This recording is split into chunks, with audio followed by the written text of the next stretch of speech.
Video Baloch قوم کے نام ہے۔ بلوچ کا لفظی معنی ہے بلند تاج۔ اب تھوڑا سا بلوچ قوم کی ابتدا اور اس کے پس منظر پر تھوڑی سی روشنی ڈالتا چلوں۔ بلوچ نسلاً عربی ہیں۔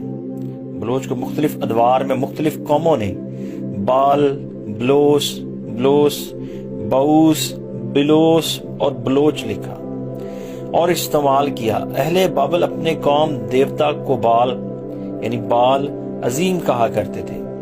یونانیوں نے اسے بیلوس لکھا۔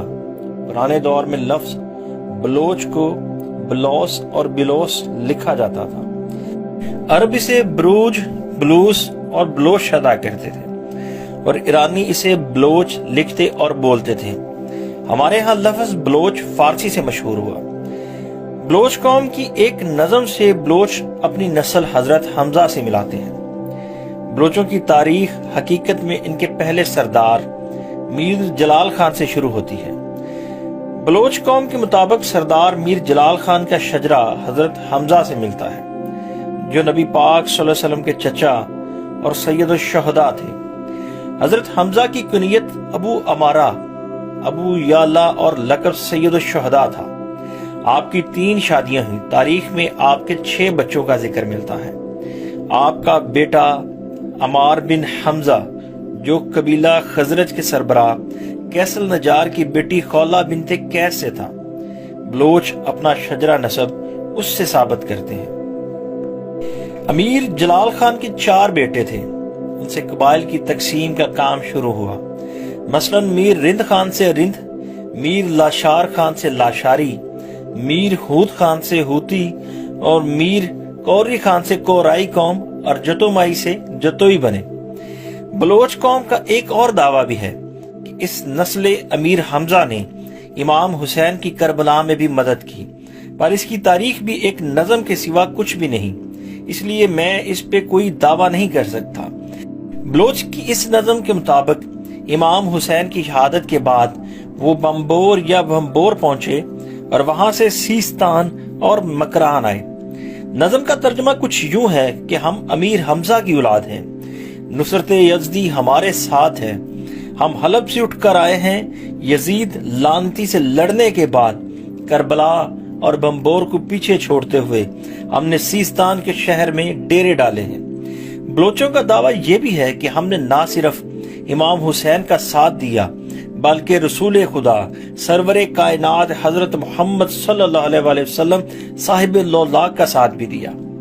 جب وہ بے یار و مددگار تھے تو بلوچ قوم نے اپنی قوم سے 5 بہادر منتخب کیے اور انہیں رسول اللہ صلی اللہ علیہ وسلم کی حفاظت کے لیے بھیجا۔ اس بات کا بھی پتہ بلوچی کی اس نظم سے لگتا ہے، جس کا ترجمہ کچھ اس طرح سے ہے۔ 5 بہادر رسول اللہ صلی اللہ علیہ وسلم کی خدمت میں کھڑے تھے۔ جب خدا کے دوست نماز پڑھتے تو وہ پہرا دیا کرتے تھے۔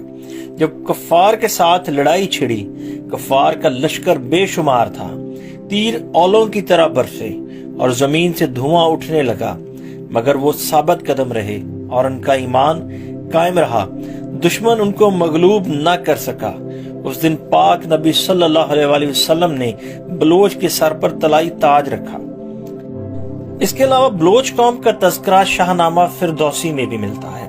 اس شاہ نامہ کے 3 ادوار میں بلوچ قوم کا ذکر ہے، جس کے متعلق میں کسی اگلی ویڈیو میں تفصیل سے بتاؤں گا۔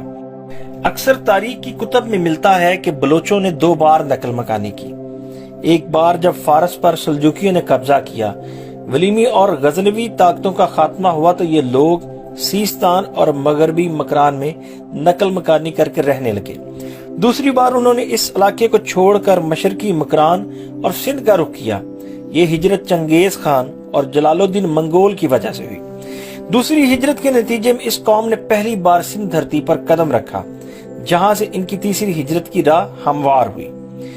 محمد سردار خان بلوچ اپنی کتاب میں لکھتے ہیں کہ امیر جلال الدین تمام بلوچ قوموں کے سردار تھے، جو 11ویں عیسوی میں کرمان اور لود کے پہاڑوں میں رہتے تھے۔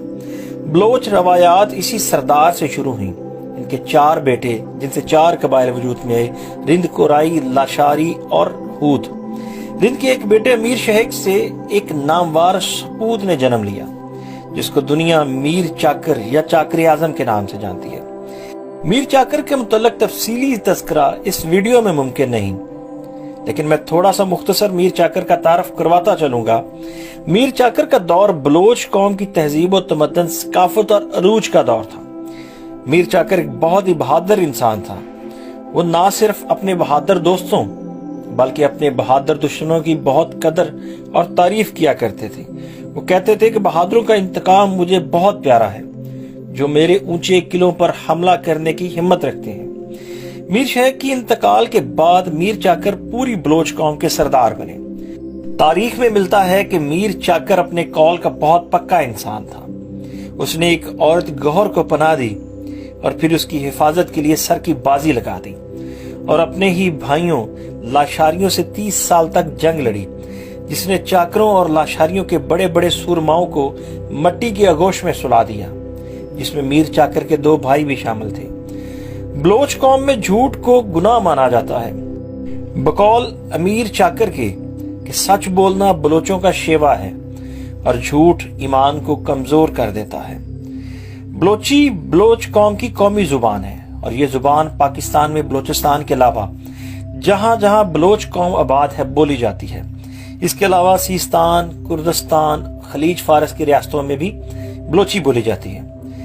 بلوچی ادب کو 3 ادوار میں تقسیم کیا جاتا ہے۔ پہلا رند دور جو 1430 سے 1600 تک رہا، تیسرا قوانین کا دور جو 1600 سے 1800 تک رہا، اور تیسرا دور 1800 میں برطانیہ کی آمد سے شروع ہوا اور 1947 میں تمام ہوا۔ چوتھا موجودہ دور جس کا آغاز قیام پاکستان سے ہوا۔ بلوچ قوم میں بہت سارے شعراء نے جنم لیا، جن میں سے چند کے نام میں بول رہا ہوں۔ میر چاکر خان رند، میر بیورخ رند، سردار گورہام لاشاری، میر ریحان رند، خان عبداللہ خان۔ بلوچ میں ویسے تو بہت سارے قبیلوں سے قبیلے بن گئے ہیں، پر چند مشہور قبیلوں کا میں ذکر کرتا چلوں۔ رند، لاشاری، جتوئی، مینگل، مری، بلیدی، بگٹی، ریسانی، کیلانی، میروانی، کرد، جعفری بلوچ، میرالی، جمالی، روکانی، ہوتی اور زرداری وغیرہ۔ بلوچ ایک غیور اور بہادر قوم